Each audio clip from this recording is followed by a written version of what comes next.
So Ryan is joining us from North. So Cody and Ryan are both North students. Ryan has done an amazing job this season. He started off in the beginning of the season right away, doing an amazing job. He does the 200 free as a first-year swimmer. If we can just keep him healthy and not hurt. He doesn't have crutches today with him. How are those stitches going too? Are they all out now?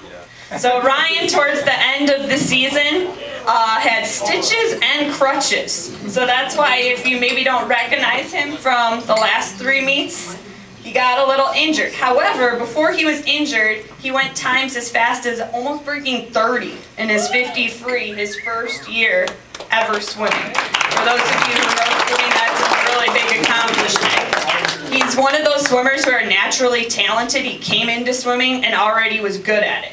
It didn't take throughout the whole season. He came to us and he was already kind of had a natural catch to his swimming. Nice job, Ryan.